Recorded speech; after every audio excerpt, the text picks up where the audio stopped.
What I do is I'm founder and CEO of the Permaculture Institute of Thailand. We're an organization based in Asia that teaches farmers, small farmers in poor rural communities how to increase their incomes through cash cropping. And we do this through permaculture. That's me with my Asian hat on. So I'm originally from Newfoundland. I'm a Canadian, and I'm a very proud Canadian. I'm very proud to do this work as a social entrepreneur. And I have lived here on the island for 30 years. But now I spend a lot of my time, probably most of it in Asia, and I come here for the summers. I've been here a few weeks and I'm still waiting. Is it coming? Let's hope that this is just a change in weather and not a change in climate. Because it's a very significant difference between weather and climate. Climate is a permanent change. Weather is just a variation. So let's hope that this is an example of what next year will be like and the year after. Right? And so what we teach in Asia is sustainability. And let me see if I can stop that annoying little noise here for you.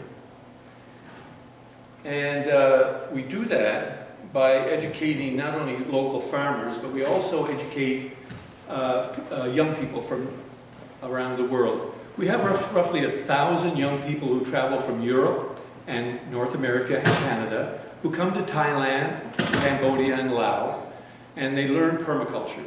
We have about 200 farms who host these. They're usually farm families. And these young people go there and they spend half a day working on the farm, learning about sustainability, learning about how to live a life of, shall we say, sustainable life, and using lower resources than they use in their homes in North America and Europe. So we combine both these organizations, Permaculture Institute of Asia and Wwoof Thailand, and we teach sustainability, resilient village design, food sovereignty, and also work internationally with Wwoof. Other people familiar with Wwoof? Worldwide Organization of Organic Farms. Okay, great. All right, so here's an example of one class in Laos. This is this January. This person here is from Pierre's from France. She's from the United States. Both these individuals from Israel. This individual from UK. These people here, this couple here is from Sweden and Denmark. German couple.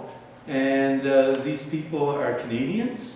And these last two here are from Russia, actually. So this is our Facebook website.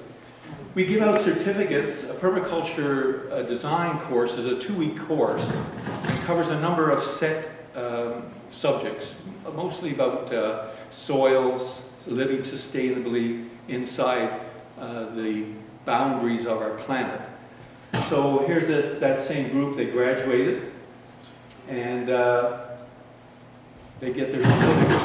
These are some of the local farmers that these people work with after they've graduated. Often they'll go to their farms, the farmers' farms, and they'll spend a week or 2 weeks learning aquaculture, hands-on, actually doing it. And then they'll spend another 2 weeks learning about, say, natural building techniques using adobe, bamboo, straw bale, and the other like earth bag construction methods. But these are all sustainable methods which use low embodied energy in the materials, unlike our North American materials which use high embodied energies like cement and glues, etc.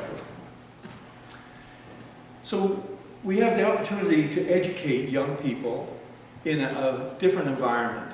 And one of the things that they experience there, coming from a temperate environment, is how easy it is to live in the tropics. Being a Canadian, having lived here, and then going to live in the tropics made me painfully aware of the cost it takes to live in a temperate climate like Canada. The cost of our food, having it trucked in the wintertime. The cost of our heating. The high cost, like $200 per square foot of our housing. Whereas when you live in the tropics, it's kind of like camping. And if you can imagine, you just need a good roof.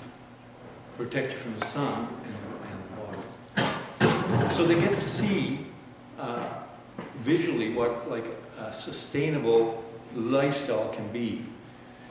We pay a high price here. We're not able to really feed ourselves as a country in December, even November, December, January, February. Here in BC, most all of our food comes from California, which I'm sure you're aware of. And down in California, they use a pesticide or a herbicide, and weed control called Roundup. Now, for years, the company that produces that has been Monsanto, and they've said, look, it's safe. You can drink the stuff. Just recently, the WHO has discovered it's not safe. You can't drink the stuff. Matter of fact, you really can't consume it at all. But it's actually, most all the produce that comes out of California, Roundup is drenched in Roundup. As recently as last month, the WHO found that all California wines contain Roundup now. All, 100%. Even the organic ones. Because it's used so much that it's gotten into the water supply, and it's now in ubiquitous, it's everywhere. All right, so learning about what we're eating and what's happening to our planet, although we may benignly be happy in our lives, we need to be really focused on the ball here, because the next generation is going to have a terrible time getting that out of the soils, if they can do it at all. So that's what we do, is we talk about resilient lifestyles, soil fertility, increasing food yields, and keeping that food healthy and clean. So, Permaculture Design, as I've mentioned, is a 2-week course. It works, the premise is that we work with nature rather than against her. And our industrial, commercialized, big ag companies don't understand this saying here. Working with nature rather than against her. We force our will on the land. We force all the trees off that land. We force nitrogen, potassium, and phosphorus into that soil, and we force the plants to grow and look healthy. But there's 56 different minerals and nutrients missing from our food system that occur naturally in nature and occur naturally in organic foods. It's totally missing in our food system. Our commercial system forces in NPK, nitrogen, potassium, and phosphorus. But what about those other 53 nutrients, like copper, and iron, and magnesium, all those trace elements which give us healthy lives? Right? It's kind of spawned the sort of the vitamin industry, the supplements, because we kind of know there's something missing. And I'm sure we've all picked up food from the grocery store and took it home, and we have these great big beautiful strawberries, and when you bite into it, it's sort of like, well, that doesn't taste anywhere like it looks. And maybe we've been lucky enough or gone to an organic farm and picked up like a little tiny strawberry that's organic, taken it home, a bit into it, and all of a sudden there's this explosion of flavor. That's the difference between organic, full of micronutrients, and commercially grown food. So what's happened to us is this. We've allowed corporations to grow our food and process it. And we're now allowing corporations to process it and cook it and serve it to us. That should be a big red flag for us. Okay? A sustainable system would look like this. You know the farmer who grew your food, and you have a relationship with him. You know the person that processes and cooks your food. You should have a relationship with that person. And that way you know exactly what you're eating. And you have more relationship like you have with your doctor, they have the same kind of one with your farmer. That's where we need to go to ensure a healthy future for all of us and less disease through cancers. So permaculture covers these kind of subjects. It talks about ethics, which is earth care, people care, and fair share. Those are the three foundational ethics of permaculture. We talk about climate, soils, water, trees, natural ecosystems, earthwork, designs, and biointensive gardening, which is a form of organic gardening that sequesters carbon into the soil. If your plan is for a year, you plant rice and wheat. If your plan is for 10 years, you plant trees. But if your plan is for 100 years, you educate children. This is an old Asian saying from Confucius. So what I want to talk about is how our global problems can be solved in the garden, and how healthy soil will save our health, climate, and society. And what I want to talk about is topsoil. It's the medium that was here long before our species evolved out of Africa. Before we made that big journey out of Africa and into Eurasia, where we started to farm 10,000 years ago. And before we then migrated into Europe, and then eventually through Asia and across and into the New World. It takes nature up to 500 years to create just an inch of that beautiful gold topsoil. And we owe our whole existence to 6 inches of topsoil and the fact that it rains. Without that, we won't be eating, or other animals as well.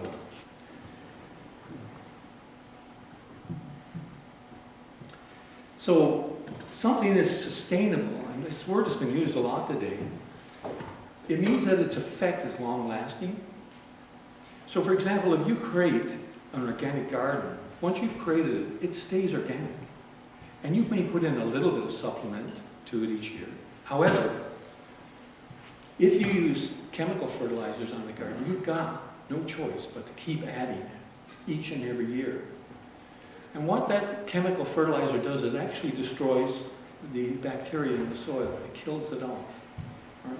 So it's unable to have organic matter in it. And this is how our commercial agriculture system works. We need to consider the very long-term consequences of our actions. We need to really look at ourselves individually and our ethics about how we live and how we want the next generation to live. And our choices should be based on that. So I think probably most of us in school have seen this kind of a soil food web. In an agricultural current industrial system, the sun shines down on the farmer's field. They add chemical fertilizers, which actually start to immediately kill off the naturally occurring bacteria down here. These things here. Right? Of course, the sun giving CO2. CO2 comes, the plant takes that up and creates sugars down here, which actually feeds the bacteria. But when you put in chemical fertilizers, those bacteria immediately start to die off. And it's necessary to replenish that fertilizer every year. You get no choice. All these other systems, of course, start to degrade. And anyone here is a farmer, or anyone here a gardener who's created compost? How many composters have we got here? Yeah, you're my brothers and sisters. You know, when you start off with a pile of carbon and nitrogen, there's just carbon and nitrogen. You might have a pile of leaves and then a little bit of cow manure. And after about a week or 2 or 3, usually we cover that over with a tarp. You pull it off, and where there was no life before, all of a sudden you start seeing spiders and all of these little arthropods. Okay, they've come to feed there. In other words, you're generating life. It's like Genesis itself. Okay, this is a natural system that the world has worked on forever. You'll see it in your forest when you go for a walk on the forest floor. This is all decomposing matter. It's full of these small life forms, which are the foundation of life on the planet, because they feed all these bigger life forms, which then feed the bigger life forms, which eventually lead, of course, to us. So with industrial agriculture, this gets killed off, and you must replace the nitrogen, potassium, and phosphorus. Only those 3 things go in. Out of the 56 micronutrients, those 3 things just go in every year. And this soil begins to become non-hydrated. In other words, you've got to add a lot more water to it. When you use a natural organic system, this actually sequesters carbon.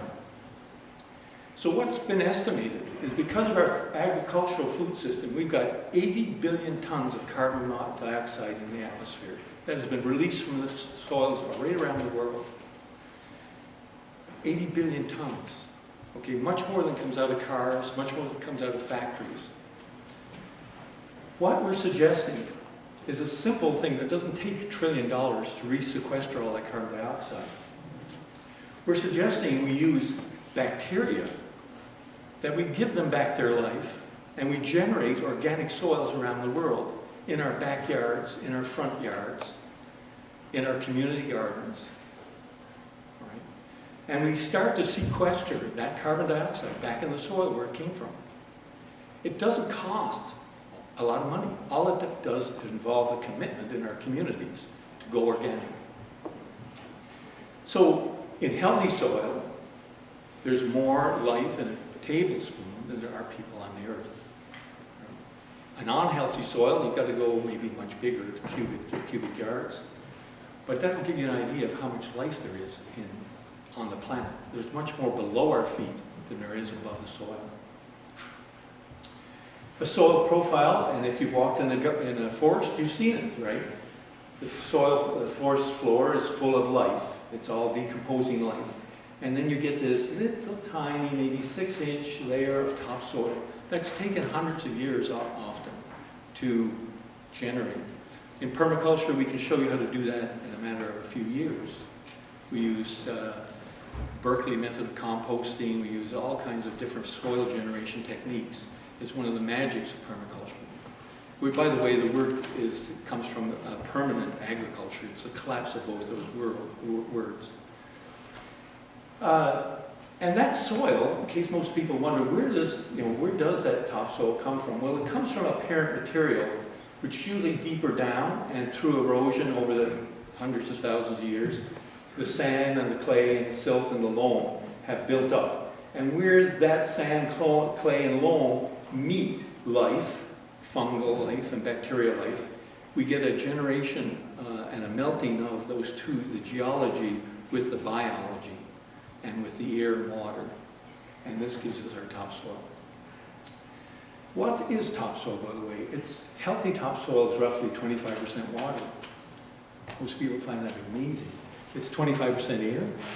It's only 5 to 10% organic matter, but it's a very important 5 to 10%. All right? And it's 40 to 45% geology. So, the Green Revolution has released this 80 billion tons of carbon into the atmosphere. And I'm sure you're familiar with Norman Borlaug and hybridization of rice seeds and wheat, etc. Back in the 50s, he won the Nobel Peace Prize in 1970 for his work, which allowed a doubling of food around the world, particularly in India and Southeast Asia. And it really staved off a lot of potential famine and hunger. However, what came with this Green Revolution was the need for extra fertilizer, chemical fertilizer. And also what came with it was agricultural extension services and the amalgamation of family farms. And certainly here in North America, we are all very aware of that great amalgamation of all those family farms in the 40s and 50s into these huge agricultural companies now who practice industrial agriculture. Well, that agriculture is what's causing us great grief, both in our health and also in our climate. So what does healthy soil look like? We all know that somewhere in the back of our mind, the dark, rich loam that we've seen, okay?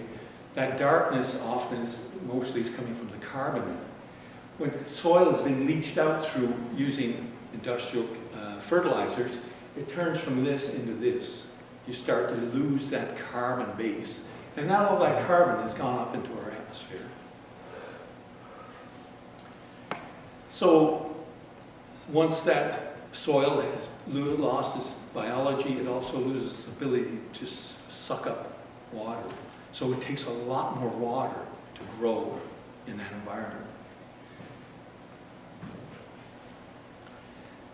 So basically, nitrogen-fixing bacteria, when you apply nitrogen, it accelerates the bacteria that eat nitrogen, and they dominate the soil and kill off the other bacteria. And that leads down through a sequence of events where that nitrogen eventually is not able to stick in the soil. It gets washed into our rivers, systems, and creates this great degradation of our topsoils. Matter of fact, it's the biggest problem facing humanity right now is not pollution, in the atmosphere. It's not lack of loss of biodiversity, which is forests and the life in those forests. Our biggest single problem is at the river mouths of all the major rivers of the world, and that's our loss of topsoil. We're losing that topsoil because it's no longer alive and able to stick together in this cake-like globules. It's being washed away by rains with the nitrogen. And you can fly practically anywhere in the world, whether it's over the mouth of the River Thames or the Amazon or the Hudson or the Chao Phraya or anywhere in the world, and you'll see this big trail of topsoil being washed out into our oceans along with the nitrogen. And it's creating dead zones like in the Gulf of Mexico where nothing really lives, all right, because of our industrial agriculture system. So what I'm suggesting as an innovation, sustainable innovation, is that we all in our communities wake up the conversation of going organic, of using organic fertilizers, of growing organic, of putting a garden in our backyard, or allowing someone else to put a garden in our backyard. We want to change the effect on our planet that industrial agriculture has laid on us. And we want to be responsible individuals on the planet. And to do that, we have to act on our new knowledge about how we may want to live for future generations so they don't have to inherit, or they get to inherit less of a mess than what we have right now. Thank you very much.